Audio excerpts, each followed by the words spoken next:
What's going on, everybody? Diallo Works TV back with another video, and in today's video we'll be discussing a potential blockbuster trade involving the Los Angeles Lakers and the Boston Celtics. This article is per Inquisitor and a statement per former NBA player Jay Williams, and the headline reads, LA Lakers should explore trading Anthony Davis for Jayson Tatum next summer.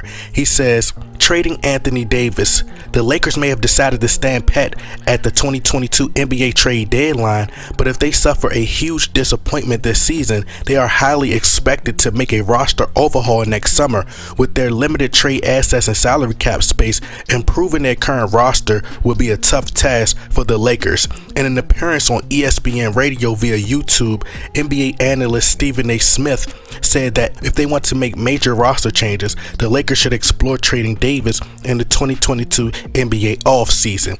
And this is what Stephen A. Smith had to say, and I'm gonna read this in Stephen A. Smith voice.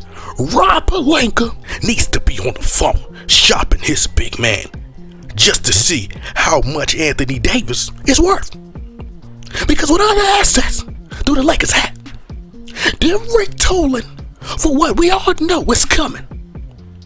That would be a life after LeBron James, Russell Westbrook with $47 million left on his deal for next season. Hell no. Draft picks.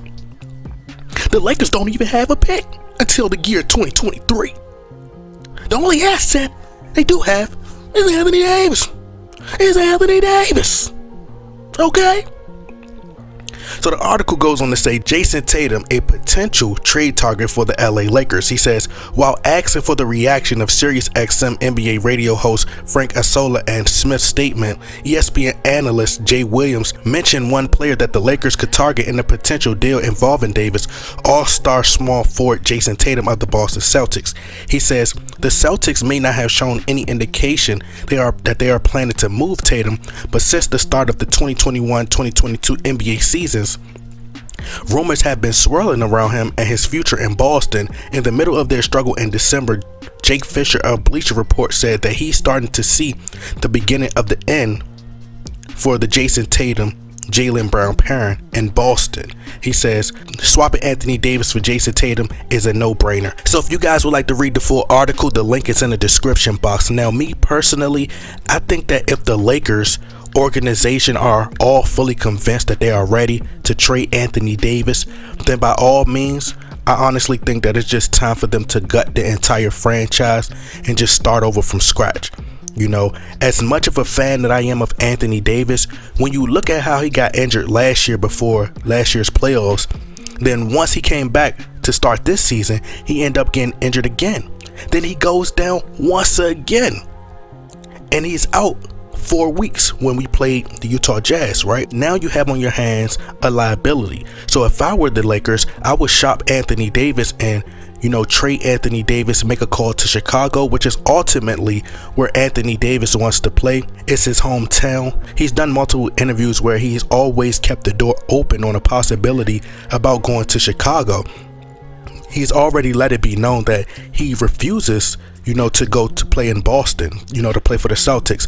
In my honest opinion, I really don't think that Jayson Tatum would be a major upgrade for the Lakers, because I think he hasn't made a significant impact on that Boston Celtics team. They aren't winning any games for real to where you are 100% confident that the Celtics could legitimately be a threat against the top teams in the East. He isn't leading them deep into the playoffs, and he's not Kobe. Okay, as much as he look up to Kobe, he's not Kobe. Okay, and I would trade Anthony Davis to Chicago for Nikola Vucevic, Alex Caruso, and some first round draft picks. Trade LeBron James back to Cleveland for some first round draft picks, because I mean, let's just be realistic. LeBron James is about to be 40 years old. He'd be 38 next year. So I would see if I could get some draft picks for LeBron James back to Cleveland and some young players, then, or possibly get Kevin Love. You know, then Russell Westbrook comes off the books. This is if you can go in rebuild mode. Russell Westbrook comes off the books, and then it's time to just rebuild, but also be in a position to compete and possibly put yourself in the position to acquire a top free agent this summer. But if you can't, just go in rebuild mode. But me personally, I think the best option for the Lakers is to just play it safe. Sit Anthony Davis out for the rest of the season so he doesn't risk getting a major so he doesn't risk making his injury much worse than what it already is, and then you really can't get nothing for him. But I mean, even that can change, because now all of a sudden I'm starting to see where players are, starting to get traded even though they're injured, but I wouldn't even let him play in the play-in tournament if the Lakers were able to get to that position, to get to that point. I would sit him out for the entire season, bring him back once he's at full strength next season, and once he's completely healed, I will re-sign Russell Westbrook, trade LeBron James, to see if I can sign a marquee free agent this summer. But anyway, y'all let me know what y'all think. Y'all get in that comment box, like, share, subscribe.